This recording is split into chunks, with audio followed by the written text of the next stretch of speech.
작품 수상소감도 그랬지만 장르를 뛰어넘어 윤 씨의 화법은 언제나 빛을 냈고 젊은 층 사이에선 윤여정 어록이라는 말도 등장했습니다. 그동안 다양한 역할을 윤여정 스타일로 성공적으로 표현해온 데다 재치 있는 입담과 쿨한 매력으로 대중적인 인기까지 사로잡았습니다. 김혜연 기자입니다.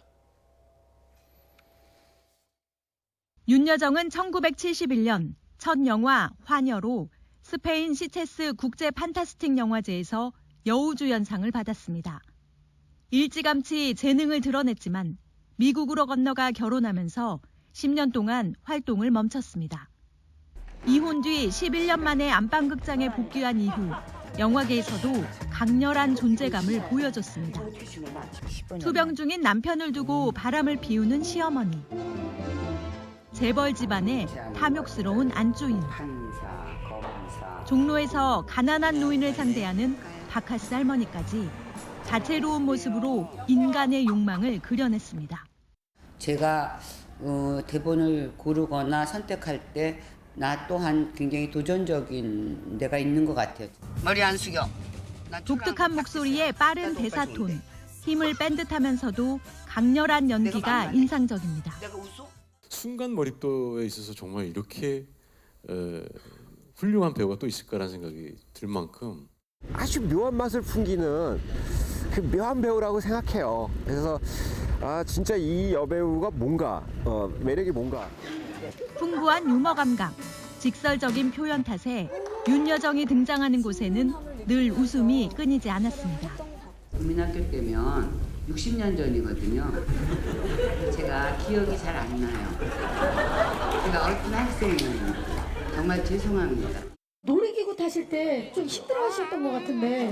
네. 막 메스꺼 없고 막 뭐 임신인가 할 정도로 저기요, 선배님. 이런 화법은 TV 예능 프로그램에서 빛을 내면서 젊은 층 사이에서는 윤여정 어록이라는 말까지 생겼습니다. 이제는 대중의 인기까지 등에 업은 윤여정. 74세 오스카 트로피를 품에 안을 수 있었던 원동력은 그 무엇보다 치열한 연기 욕심이었습니다. 연기를 너무 오래 했잖아요. 저는 그래서 이제는 빠질 거는 매너리즘밖에 없고 고민은 지금 그거예요. 오래 한다고 잘하는 게 아니에요, 연기는. YTN 김혜은입니다.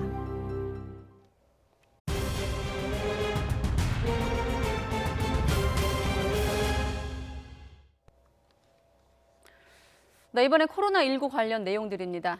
백신 수급에 대한 우려가 가라앉지 않자 정부는 현재 확보된 백신은 집단 면역 형성 시기를 앞당길 수 있는 충분한 물량이라고 진화에 나서고 있습니다. 문재인 대통령도 다른 나라와 비교할 것 없이 우리 형편에 맞게 접종 계획을 이행하는 게 중요하다며 백신 문제를 지나치게 정치화하지 말라고 당부했습니다. 차정윤 기자의 보도입니다. 정부는 지난 주말 체결된 화이자 백신 2천만 명 분량의 추가 확보로 11월 집단 면역 달성 시기를 앞당길 수 있게 됐다고 평가했습니다. 현재 계약이 확정된 9,900만 명 분량은 우리나라 인구의 2배에 달하고 이른바 부스터샷으로 불리는 3차 접종까지 가능한 규모라는 겁니다. 그동안 일각에서 정확하지 않은 정보를 토대로 백신 가뭄 등을 지적하며 국민께 과도한 불안감을 초래하기도 하였는 바 이는 사실이 아닙니다. 정부는 이달에 300만 명, 상반기 1,200만 명 접종에 이어 9월까지 국민의 70%인 3,600만 명의 1차 접종을 끝내겠다는 계획입니다. 예정대로라면 6월까지 모두 1,809만 회분이 순차 공급되고 3분기와 4분기에 각각 8천만 회, 9천만 회 분량이 도입됩니다. 예방접종센터도 다음 달까지 14,000여 곳으로 늘려 일일 최대 150만 명 이상 접종이 가능한 역량을 갖춘다는 방침입니다. 또 예방접종을 마친 국민은 좀 더 자유로운 일상을 누리도록 출입국 시 자가격리를 면제하는 방안도 검토 중입니다. 문재인 대통령도 백신의 정치화를 중단해달라며 과도한 백신 불안을 경계했습니다. 강대국의 백신 사재기 등 냉엄한 국제 정치 현실을 직시해야 한다면서도 우리는 우리 형편에 맞게 백신 접종을 진행하는 게 중요하다고 강조했습니다. 지금 단계에서는 백신 문제를 지나치게 정치화하여 백신 수급과 접종에 대해 막연한 불안감을 부추기는 일이 없도록 해주실 것을 당부드립니다. 문 대통령은 글로벌 제약사인 노바백스 최고 경영자와의 만남도 앞두고 있습니다. 이 자리에서는 백신 기술 이전을 비롯한 협력 확대와 신속한 인허가 신청 등 국내 도입 방안이 논의될 전망입니다. YTN 차정윤입니다. 네, 화이자 백신 추가 확보에도 개인이 백신을 골라서 맞을 수 없다는 방침은 그대로 유지가 됐습니다.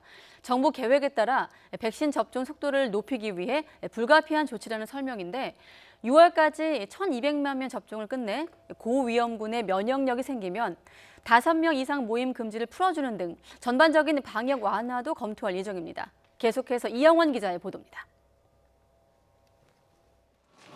화이자 백신 2천만 명분을 추가 확보했지만 백신 선택권에는 영향을 주지 못했습니다. 물량 확보가 곧 도입을 의미하는 게 아닌 만큼 정부가 정한 우선순위대로 접종한다는 겁니다. 접종을 보다 신속하고 효율적으로 추진하기 위해서는 개인에게 백신 선택권을 부여하기보다는 대상자별로 백신을 결정하는 체계를 계속 가져갈 필요가 있다고. 화이자 백신을 3분기부터 일반 병원에서 맞을 수 있도록 한 것도 접종 속도전을 고려한 조치입니다. 영하 75도에서 6개월까지 유효한 화이자 백신은 현재 지역 예방접종센터에서 맞을 수 있는데 완화된 보관 조건을 적용해 접근성을 높이겠다는 겁니다. 영하 15도에서 25도 정도의 그 보관과 화이자 백신의 접종이 가능한 조건을 갖춘 의료기관을 선정해서 접종 체계를 좀 보강하려고 하고 있습니다. 이렇게 접종률을 높여 오는 11월 국민 70%에 대한 2차 접종을 마쳐 집단 면역을 달성하겠다는 목표를 재차 강조했습니다. 이에 앞서 6월까지 1,200만 명 1차 접종을 일정대로 끝내면 전면적인 방역 완화도 가능하다는 입장입니다. 고령자 등 코로나19 고위험군의 면역력이 생기면 피해를 최소화할 수 있어 7월쯤 각종 규제를 풀 수 있는 여지가 생긴다는 겁니다. 5인 이상 모임의 금지를 좀 더 완화한다든지 혹은 거리두기 체계에서 각종 규제 정책들을 조금 더 푸는 쪽으로 전체 사회에 대한 방역 조치를 일괄적으로 완화할 수 있는. 해외에 나갔다 귀국한 접종 완료자의 격리 면제도 검토하고 있는데 현재는 국내에서 허가받은 백신을 맞았을 때로 한정하고 있다고 밝혔습니다. 한편 정부는 집단 면역을 달성한 뒤 국내에 백신이 남는다고 해도 북한 등 다른 나라에 지원할 계획은 고려하지 않고 있습니다. YTN 이영훈입니다. 자, 그리고 오늘부터는 만 30세 이상 경찰, 소방관 등 사회 필수 인력과 의원급 의료기관 종사자에 대한 백신 접종이 시작이 됐습니다. 사회 필수 인력의 경우 6월부터 접종할 예정이었지만 정부가 일정을 앞당기면서 접종의 속도를 내고 있습니다. 박기환 기자의 보도입니다. 제복을 입은 경찰관이 팔을 걷어붙인 뒤 코로나19 백신을 맞습니다. 특수교사와 항공기 승무원 등에 이어 경찰 등 사회 필수 인력에 대해서도 본격 접종이 시작된 겁니다.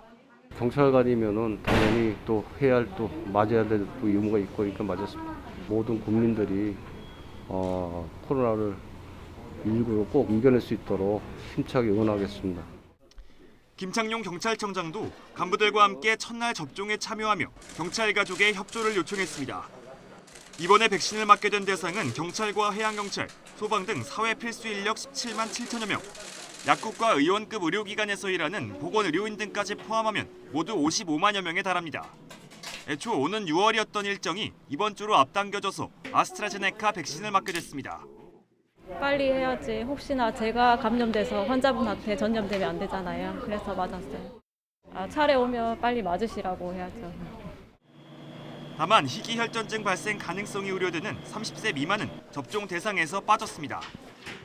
접종이 시작된 만성 신장 질환자들은 백신 부작용을 다소 걱정했지만 접종 뒤 오히려 후련하다고 말했습니다. 안 맞아도 걱정이고 맞아도 걱정이고 이래서 여기까지 오기까지는 굉장히 좀 망설였어요.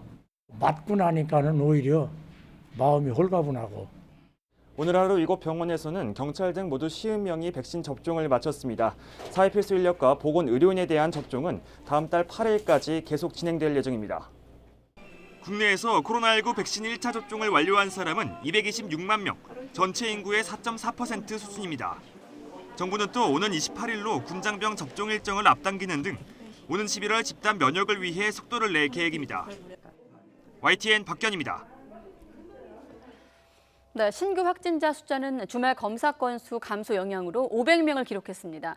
하지만 감염 경로를 알 수 없는 신규 환자 비율이 역대 최고치인 29.6%를 기록하는 등 지역사회 내 이른바 조용한 감염이 여전해 확산세 저지에 어려움이 가중되고 있습니다.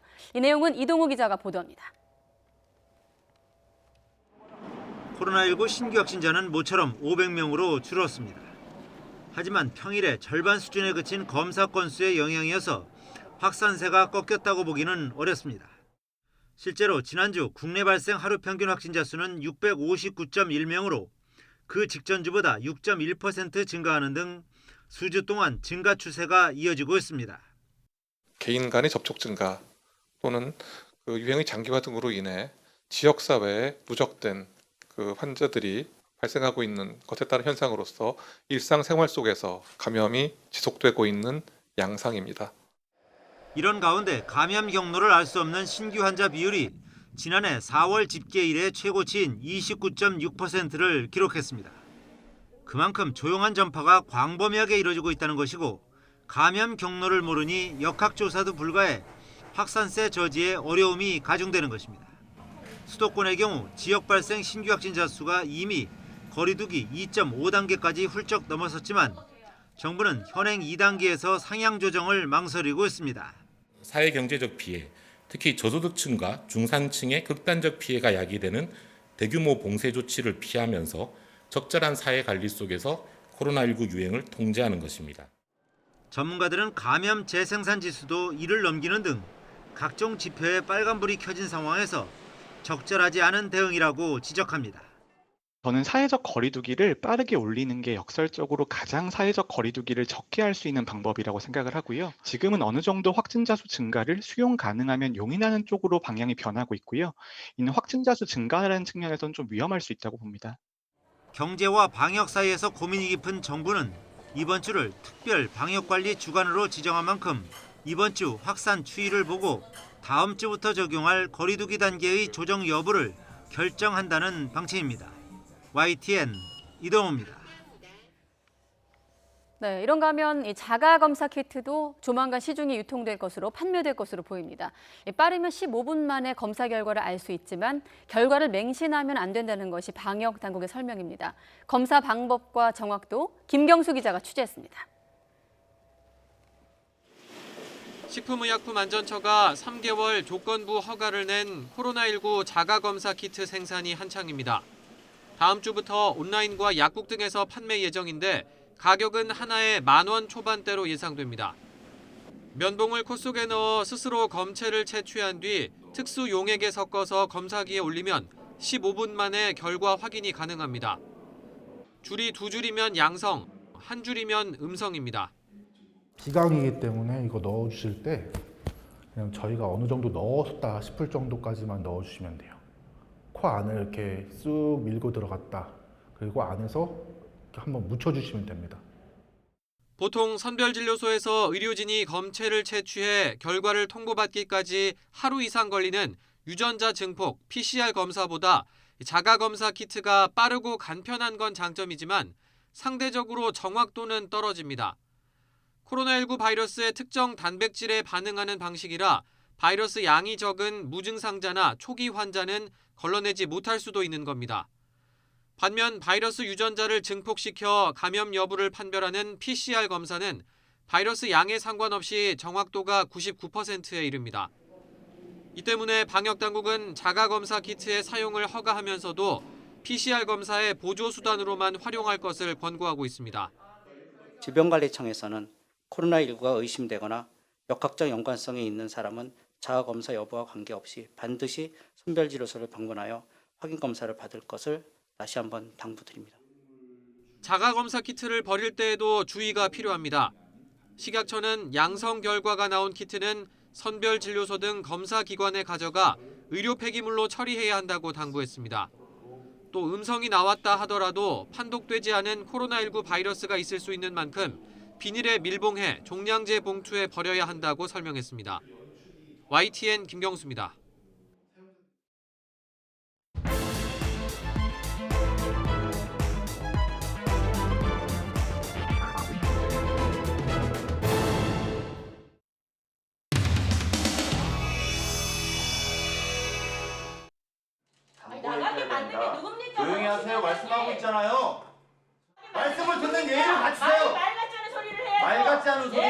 잠시 정회하겠습니다.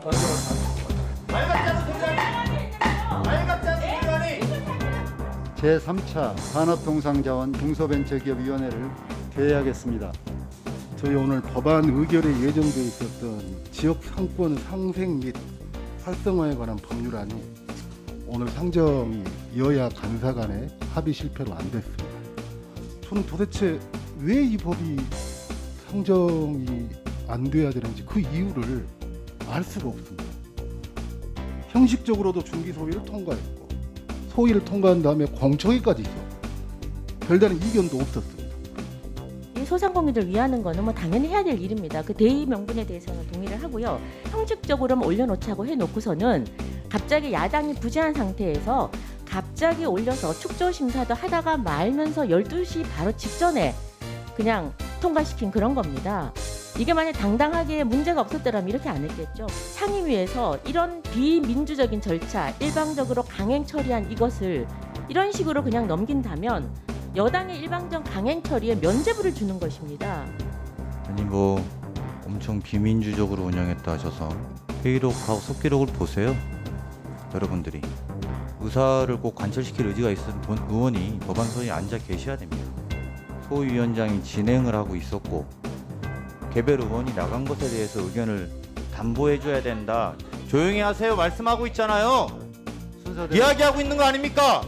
제가 김정재 의원 이야기할 때 뭘 말했습니까? 예의를 갖추세요. 말 같지 않은 소리라니? 네, 잠시 정회하겠습니다.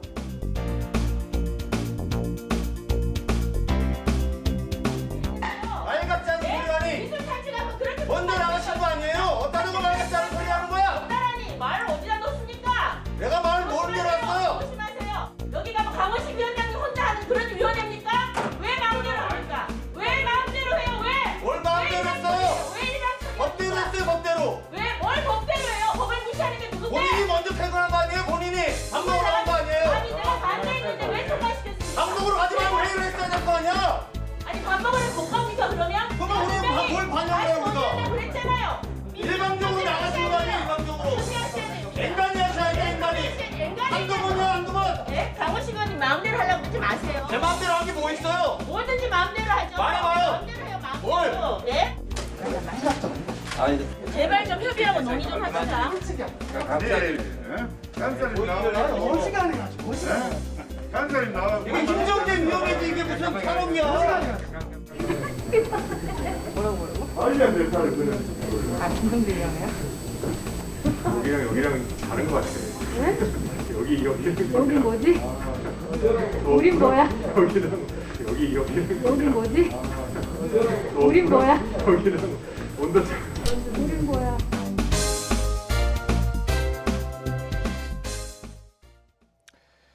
민주당이 임대사업자에 대한 세제 혜택을 축소하는 방안을 검토하고 있습니다. 그리고 부동산 보유세 논의와 관련해서는 일단 덮자는 쪽과 계속해야 한다는 쪽이 여전히 뒤엉킨 분위기입니다. 이경국 기자의 보도입니다. 문재인 정부는 지난 2017년 다주택 임대사업자들의 등록을 독려했습니다. 종부세 합산 배제와 취득세 감면, 그리고 장기 보유 특별공제 등 각종 세제 혜택으로 유인책을 썼습니다. 전월세 물량을 안정적으로 확보하겠다는 게 가장 큰 명분이었습니다. 안정적으로 거주할 수 있는 임대주택을 제공하는 집주인에게는 그에 상응하는 혜택을 부여함으로써 하지만 정부의 의도대로 부동산 시장이 돌아가지 않았습니다. 다주택자들이 여러 매물을 틀어주면서 결국 집값 상승에도 큰 영향을 미쳤다는 분석이 나왔습니다. 정부가 준 혜택을 다주택자들이 규제 회피 수단으로 악용하면서 부동산 정책의 실패 사례로 거론되었습니다. 여기에 최근 공시가격 상승으로 1주택자의 세부담까지 커진 상황에서 형평성에 문제가 있는 거 아니냐는 목소리까지 커지고 있습니다. 당 내부에서 혜택을 축소해야 한다는 지적이 이어지는 가운데 민주당 관계자는 본격적으로 가동될 부동산 특위에서 관련 내용을 검토하겠다는 뜻을 밝혔습니다. 선거 참패 이후 고개를 들던 부동산 보유세 완화 주장에 대해서도 일단 봉합하자는 얘기가 나왔습니다. 최인호 수석 대변인은 당분간 세금 관련 논의는 없을 것이라며 무주택자에 대한 대출 규제 완화 등 금융대책에 초점을 맞출 것이라고 강조했습니다. 하지만 당 안에서는 여전히 세제 관련 논의도 계속해야 한다는 입장도 여전합니다. 선거 참패 이후 민주당 안에서는 세제 완화 주장과 반대 목소리가 뒤섞여 나오더니 아직도 정리가 안 된 분위기입니다. 집권 여당의 이 같은 움직임은 안정세를 보이다 선거 이후 분위기가 달라진 부동산 시장에 또다시 잘못된 메시지를 던질 우려가 있습니다. YTN 이경국입니다. 법무부가 차기 검찰총장 후보자 10여 명의 명단을 검찰총장 후보 추천위원회 위원들에게 전달했습니다. 검찰 수사를 받고 있는 이성윤 서울중앙지검장도 포함됐습니다. 강희경 기자가 보도합니다. 국민청구를 통해 차기 검찰총장 후보군에 이름을 올린 사람들의 명단과 심사 자료가 검찰총장 후보 추천위원회에 전달됐습니다. 오는 29일 총장 추천위 회의를 앞두고 추천위원들이 사실상 총장 후보자들에 대한 검토 작업에 착수한 겁니다. 추천위원들은 심사 자료를 살펴본 뒤 29일 회의에서 3명 이상을 선택해 박범계 법무부 장관에게 추천하고 박 장관은 이 가운데 1명을 대통령에게 제청합니다. 법무부가 추천위원회에 전달한 사람 중 1명이 차기 검찰수장으로 최종 확정된다는 뜻입니다. 법무부는 국민 천거기간에 추천된 인사 모두를 심사 대상에 포함했는데 10여 명이 명단에 이름을 올렸습니다. 이성윤 서울중앙지검장을 비롯해 조남관 대검 차장검사와 구본선 광주고검장, 양부남 전 부산고검장과 김호수 전 법무부 차관 등이 포함됐습니다.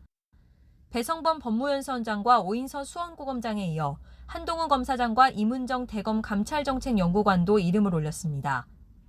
무엇보다 관심이 집중되는 건 김학의 전 법무부 차관 불법 출국금지 사건으로 검찰 수사를 받는 이성윤 지검장이 추천위가 선정하는 최종 후보군에 이름을 올릴지입니다. 변수는 이 지검장의 기소 여부를 판단할 검찰 수사심의위원회 개최 시기로 대검찰청은 위원 선정과 날짜 조율 등 관련 절차를 신속히 진행하고 있는 것으로 알려졌습니다. 인선 절차가 본격화하면서 박범계 장관도 신중한 입장을 취하는 모습입니다. 차기 총장 인선 기준으로 대통령의 국정 철학과의 상관성을 언급해 비판이 나오는 데 대해 유념하겠다고 밝혔습니다. 일부 언론이 지적하는 그러한 점에 대해서 아주 유념하겠습니다. 이번 주면 검찰 수사심의위원회 개최 시기와 차기 검찰총장 후보군의 최종 윤곽이 모두 드러날 것으로 보입니다. 인사청문회 일정 등을 고려하면 새 총장의 임기는 이르면 다음 달 말 시작될 것으로 전망됩니다. YTN 강희경입니다. 법무부가 김봉현 전 스타모빌리티 회장으로부터 술 접대를 받은 의혹이 제기된 검사 3명에 대한 징계 절차를 밟기로 했습니다. 법무부 감찰관실은 술 접대 의혹 사건 감찰 대상자 가운데 계속 감찰을 해오던 검사 1명의 비위 혐의 여부를 확정해 조만간 후속 절차를 진행할 예정이라고 밝혔습니다. 앞서 박범계 법무부 장관은 지난 19일 국회 대정부질문에서 김 전 회장으로부터 술 접대를 받은 혐의로 수사받은 검사 3명 가운데 기소된 1명을 포함한 2명의 징계 방침을 정했다고 언급했습니다. 조희연 서울시 교육감이 해직 교사를 특별 채용하도록 부당하게 지시한 혐의로 고발당한 사건을 서울경찰청이 수사합니다. 서울경찰청은 감사원이 조 교육감을 국가공무원법 위반 혐의로 고발한 사건을 산하 반부패 공공범죄 수사대에 배당하기로 했습니다. 앞서 감사원은 조 교육감이 지난 2018년 해직 교사 5명에 대해 관련 부서 특별 채용을 검토 추진하라고 지시했다며 조 교육감을 경찰에 고발하고 수사 자료를 고위공직자범죄수사처에 넘겼습니다. 허위로 농업 경영 계획서를 제출하고 헐값에 산 농지를 쪼개 팔아 수백억 원 차익을 거둔 영농법인들이 경찰의 무더기로 적발됐습니다. 경기 남부경찰청 부동산투기사범특별수사대는 경기 남부 지역에서 토지를 거래한 5만여 개 법인 가운데 투기 혐의가 있는 82개 업체를 농지법 위반 혐의로 내사 또는 수사하고 있다고 밝혔습니다. 경찰은 해당 영농법인 상당수가 가짜 농업 경영계획서를 제출해서 땅을 사들인 뒤에 1년도 되지 않아 지분을 쪼개 판매했다고 밝혔습니다.